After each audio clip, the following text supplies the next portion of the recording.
Welcome back to the Strategic Sales Funnel Method course. This is module number 3, Map the Customer Journey.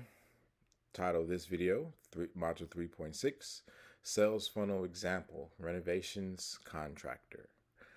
All right, so this video I wanted just to walk us through, again, a simple example using a renovations contractor of what a sales funnel will look like, and then just some of the tools and technology you can use to facilitate it and in most cases automate it. All right. So again, so just think a homeowner is looking for renovation services online. So I want you to imagine that. So again, what will be the steps or what will be the stages that they would have to go through to become a customer or client for the renovations contractor? So number one, or stage number one, is awareness.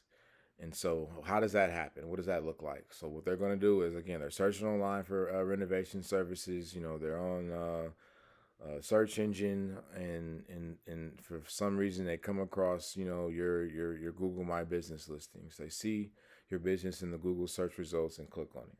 So, boom, they click on it. So they go click on your business. They see your profile. They see you have a website. You know, they click on that. So step number two, since they click on that website, that's then demonstrated a form of interest. And while they're there, they see enough to want to get your contact information so they can give you a call. And so they do. They give you a call. They ring you up. So that's interest. So they're interested enough to give you a call. Step number three.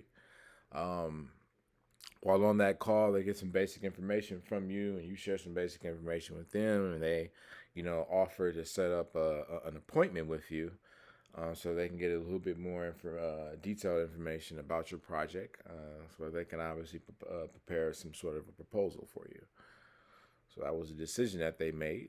Step number three, or stage number three, which is when they schedule that home inspection. So they're gonna come out, see what they're working with for your renovation project, and then provide you with some paperwork so that you guys can move forward.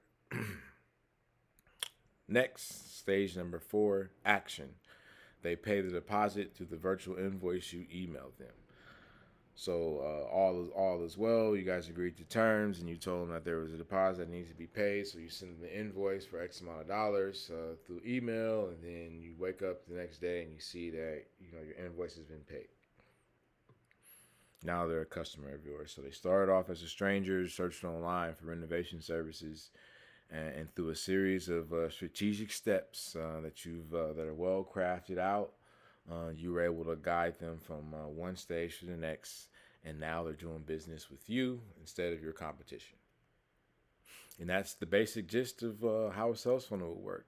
So again, when it comes to overhauling your marketing or starting over, resetting, hitting that update button, the first step is going to be getting clear on your strategy. What it is that you're actually going to be doing here, and in this case, the best strategy is to optimize your sales funnel, which is what we've been discussing this whole course. All right.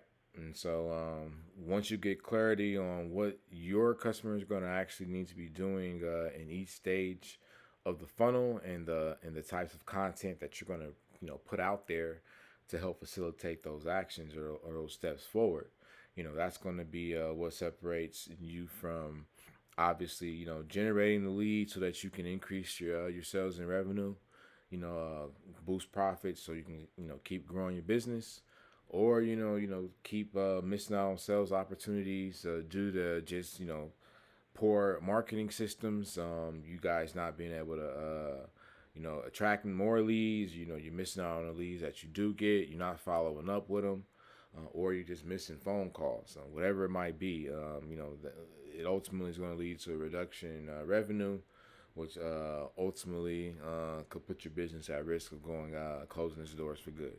So now that we've discussed that, you have clarity on what needs to be done. So again, it's real simple.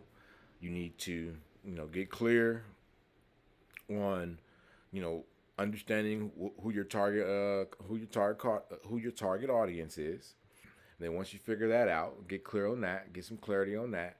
Then you want to make sure you map out the customer journey. What it's going to take for them to become a customer, the steps that they're going to need to be take, ultimately going through that sales funnel. And then now that you understand how that sales funnel works, and again, and the different tools and aspects that you're going to need to have and incorporate into your business to make it happen. Now we're going to get to the last module, which is basically getting clear on our goals and our metrics.